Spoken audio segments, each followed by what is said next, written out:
In the bustling heart of Accra, there lived a man named Kofi Annan, not the famous diplomat, but a simple trader whose life was about to take a turn he could never have imagined. Kofi was a kind man, but his pockets were always empty. He watched with a heavy heart as his family struggled, as his dreams turned to dust.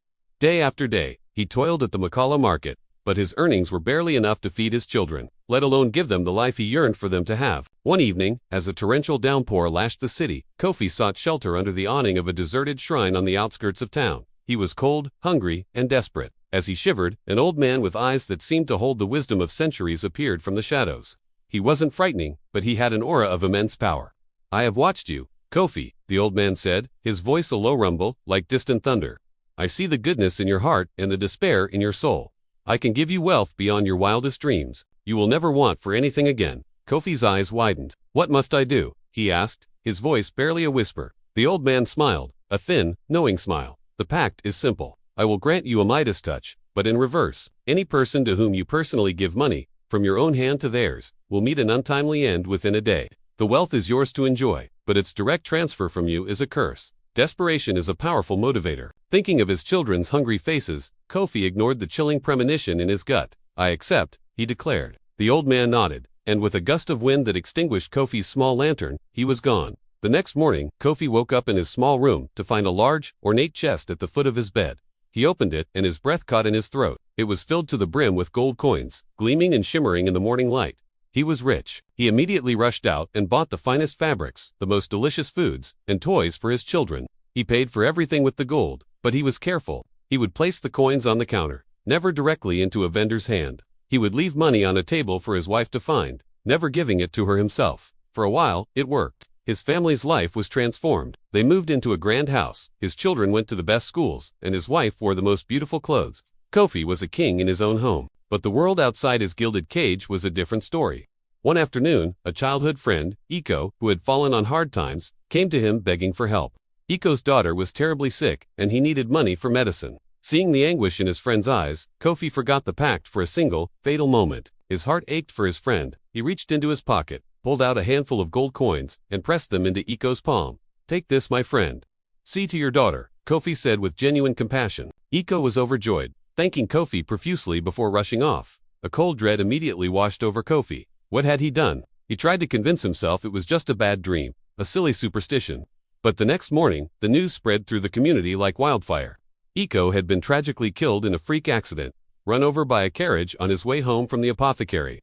The medicine he had just bought lay scattered on the street beside him. Kofi was devastated. The weight of his pact crashed down on him with suffocating force. He had killed his friend. The beautiful house felt like a prison. The lavish meals tasted like ash, and the laughter of his children sounded like an accusation.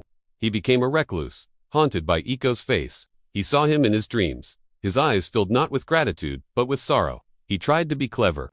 He started a business, hiring people to manage his finances and distribute his wealth. He donated huge sums to charities, but always through intermediaries, never by his own hand. He built wells, schools, and hospitals. He became known as the city's greatest philanthropist, a generous and mysterious benefactor. But he was living a lie. He could not form any real connections. He could not help a beggar on the street, tip a server, or even give his own child pocket money without feeling a jolt of terror. The simple human act of giving had become his personal curse. Years passed. Kofi was now an old man, surrounded by immense wealth but consumed by profound loneliness. His children were grown and successful, but they saw their father as a distant, cold figure. They never understood why he would never hand them a gift, why every transaction was so impersonal. His wife had passed away, and he was alone in his vast, silent mansion. The gold chest was still full, but it brought him no joy, only a constant reminder of the price he had paid. One day, his eldest granddaughter, a bright, compassionate young woman named Ama, came to visit him. She found him sitting alone, staring blankly at his fortune.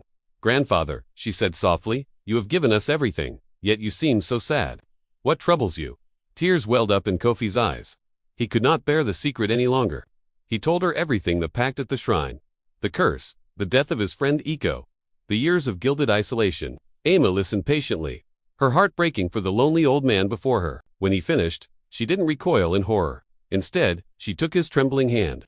"Grandfather," she said, her voice full of a wisdom that belied her years, "wealth is not measured in gold, but in the love we share and the connections we make. You have been living in a prison of your own making. It's time to break free." She then did something that stunned Kofi. She reached into the chest, pulled out a single gold coin, and held out her hand. "Give this to me," she said, her eyes meeting his. "No," Kofi cried, pulling his hand back as if burned. "Amma, you don't understand." "The pact I do understand," she insisted gently, "but a life lived in fear is no life at all. I would rather face any fate than see you suffer like this for another day. This curse has power because you believe in it. Let us face it together. Give me the coin, grandfather. Show me that you choose love over fear." Kofi looked at his granddaughter's determined face, her eyes shining with unconditional love. He saw in them a chance for redemption, a way out of the darkness. For decades, he had hoarded his wealth and his heart. Now, he had a choice. He could continue his lonely existence, or he could take a leap of faith, an act of pure love, no matter the cost. With a trembling hand, he took the coin. He looked at it, then at his granddaughter. It was the heaviest coin he had ever held. He closed his eyes, took a deep breath, and placed the gold coin into her waiting palm. For the first time in years, he felt a connection, a warmth that spread from his hand through his entire body. It was the simple, beautiful act of giving. He opened his eyes, bracing for the worst. But Amma just smiled, closing her hand around the coin. "See, grandfather," she whispered, "it's just a coin." The next day, Kofi awoke with a sense of dread. Rushing to Amma's room, he found her not dead, but sitting up in bed, happily reading a book. She was perfectly fine. The day after that, she was still fine. And the day after that, the curse was broken. Not by magic, but by a selfless act of love and courage. Amma's willingness to sacrifice herself for her grandfather's peace had shattered the old pact. The power it held was rooted in fear and selfishness, and it could not withstand an act of pure, selfless love. From that day on, Kofi Annan changed. He began to give his money away himself, personally, and with joy. He handed coins to children in the street, supported local artisans directly, and helped anyone who came to his door.